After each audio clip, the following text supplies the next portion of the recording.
मेरे मुसलमान नौजवानों को साइकिल के पंक्चर बना करके जिंदगी नहीं गुजारनी पड़ती। और मुसलमान सिर्फ पंचर नहीं बनाता है, इस देश में मुसलमान मिसाइल भी बनाता है, इस देश का मुसलमान सरहद पर शहीद भी होता है, इस देश का मुसलमान विप्रो और सिप्ला भी बनाता है। लेकिन हिंदू भी हैं इसमें काफी। अब तो काफी हिंदू हो गए हैं।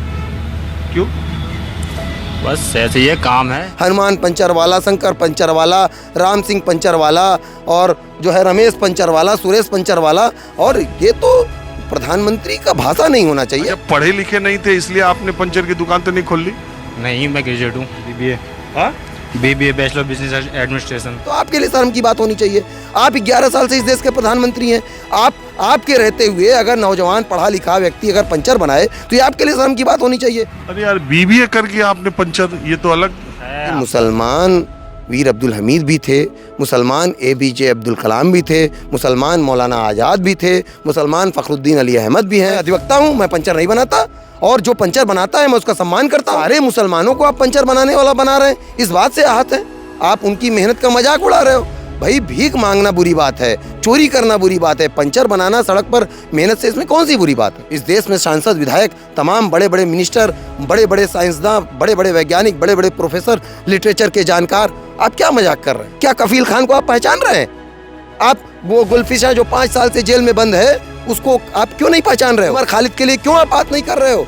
क्यों आप नौजवानों, कोई आप कहते हो कि मुसलमान पंचर बनाता है और जो मुसलमान उच्च शिक्षा ग्रहण करता है उसको आप जेल में डाल देते हो। साथियों, बहुत बहुत स्वागत है खुशखबरिया में। इस वक्त एक खबर काफ़ी वायरल चल रही है। प्रधानमंत्री नरेंद्र मोदी एक हरियाणा में एक सभा में एक उनका वीडियो काफ़ी वायरल हो रहा है, जहाँ पे वो कह रहे हैं कि वक्फ की ज़मीन का अगर सही से इस्तेमाल होता तो मुस्लिम नौजवानों को पंक्चर बनाने की ज़रूरत ना पड़ती।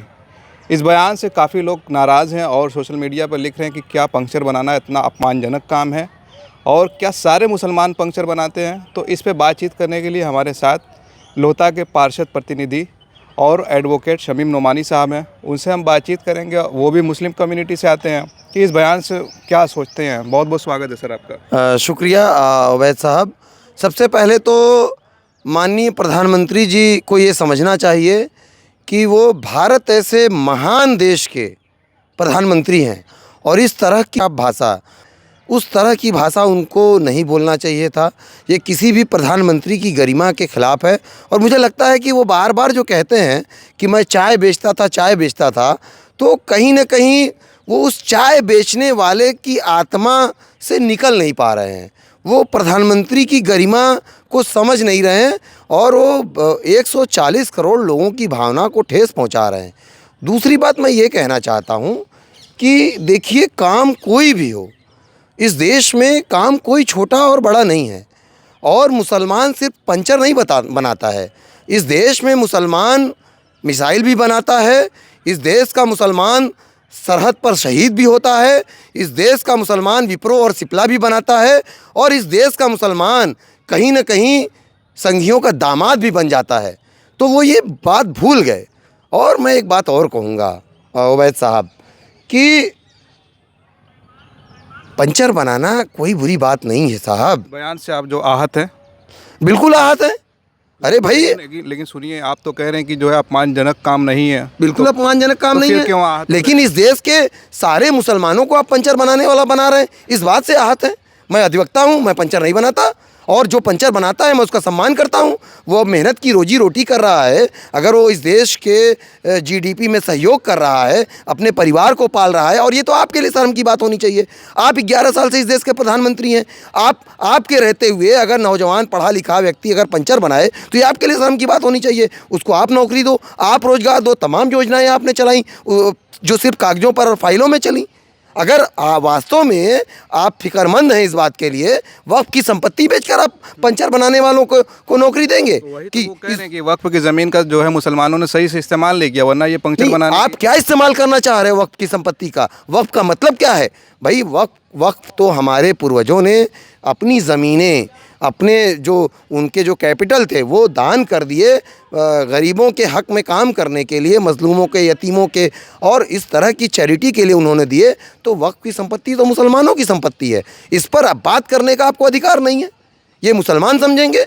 मुसलमान इस्लाम धर्म के लोगों के मानने वालों का उसमें पूरा वो होना चाहिए। आज आप इस पर पार्लियामेंट में पूरी रात जिस तरह से बैठकर आप बिल ला रहे हो, उस तरह से इस देश के नौजवानों के लिए, बेरोजगारों के लिए, किसानों के लिए, छात्रों के लिए कब आप बिल लाए? इस पर आप बात नहीं कर रहे हो। मुझे ये बताइए कि आप समाज में उठते बैठते हैं, हर जगह आते जाते हैं, तो क्या सिर्फ मुसलमान ही सड़क पर पंचर बनाता कि और भी? नहीं, बिल्कुल नहीं। जब से उन्होंने बयान दिया है, मेरे पास सैकड़ों पंचर वालों के दुकानों के फ़ोटो व्हाट्सएप और फेसबुक पे चल रहे हैं। हनुमान पंचर वाला, शंकर पंचर वाला, राम सिंह पंचर वाला, और जो है रमेश पंचर वाला, सुरेश पंचर वाला। और ये तो प्रधानमंत्री का भाषा नहीं होना चाहिए।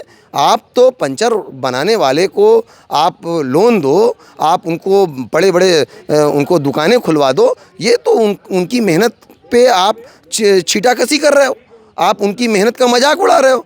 भाई, भीख मांगना बुरी बात है, चोरी करना बुरी बात है, पंचर बनाना सड़क पर मेहनत से, इसमें कौन सी बुरी बात है? मैं इसके बिल्कुल खिलाफ नहीं। इस बयान का मतलब क्या हो सकता है? क्या वो दर्शाना चाह रहे हैं? देखिए, इस बयान का मतलब वो ये दर्शाना चाहते हैं, उन्होंने मुसलमानों का उपहास उड़ाया है और वो ये कहना चाहते हैं कि मुसलमान केवल पंचर बनाता है, इससे ज़्यादा उसके पास शक्ति नहीं है, इससे ज़्यादा उसके पास कोई किसी चीज़ की सलाहियत नहीं है। लेकिन आपको पता होना चाहिए कि मुसलमान वीर अब्दुल हमीद भी थे, मुसलमान APJ अब्दुल कलाम भी थे, मुसलमान मौलाना आज़ाद भी थे, मुसलमान फ़खरुद्दीन अली अहमद भी हैं, मुसलमान बहुत सारे मुसलमान हैं। आप मुसलमान, ओवैसी साहब मुसलमान हैं, वो पंचर बनाते हैं क्या?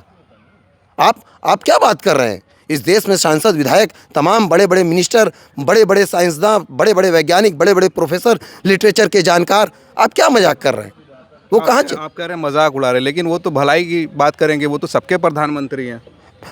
ऐसा आपको नियत हो सकता है सही हो, लेकिन अल्फाज गलत मुझे लगता है, अल्फाज उनके सही ना हो। अगर देखिए, हाँ, ये वही प्रधानमंत्री हैं जो ये कहते हैं कि दंगा करने वालों को, उपद्रव करने वालों को कपड़ा देख के पहचाना जा सकता है। मैं ये पूछ रहा हूँ कि कपड़ा देख के क्या कुंभ में मरने वालों को भी आपने पहचाना? आप कोरोना में कपड़ा देखकर पहचान रहे थे? जो लाशों को, मुसलमान हिंदू भाइयों की लाशों को जिनको कंधा देने वाला कोई नहीं था, क्या आपने पहचाना? अभी कुंभ में जब भगदड़ मची थी तो सारे प्रयागराज के मुसलमानों ने, इलाहाबाद के मुसलमानों ने अपने अपने घर, मस्जिद, मदरसे खोल दिए। आपने पहचाना? आपने उनके लिए क्यों कुछ नहीं कहा? क्या कफील खान को आप पहचान रहे हैं? आप वो गुलफिशा जो 5 साल से जेल में बंद है, उसको आप क्यों नहीं पहचान रहे हो? क्यों नहीं आप बात कर रहे हो कि उसको ट्रायल शुरू करो, उसको इंसाफ दो? उमर खालिद के लिए क्यों आप बात नहीं कर रहे हो? क्यों आप नौजवानों, कोई आप कहते हो कि मुसलमान पंचर बनाता है और जो मुसलमान उच्च शिक्षा ग्रहण करता है उसको आप जेल में डाल देते हो?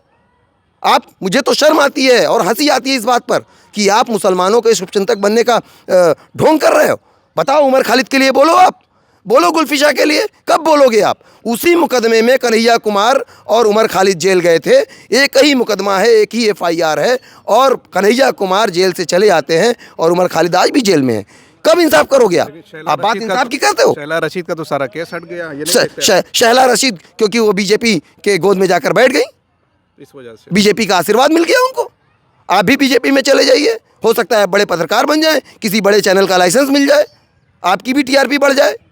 तो यहाँ तो वॉशिंग मशीन है भारतीय जनता पार्टी, ये वॉशिंग मशीन है, उसमें डाल दो और सब कुछ साफ हो जाएगा।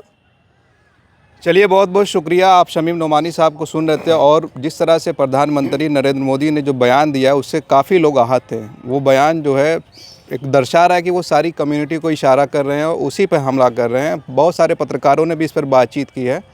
और आप क्या सोचते हैं इस सारे मामलों पर? अपनी राय ज़रूर कमेंट करें। आप देख रहे थे खुश खबरिया। बनारस से मैं उबैद, बहुत बहुत शुक्रिया।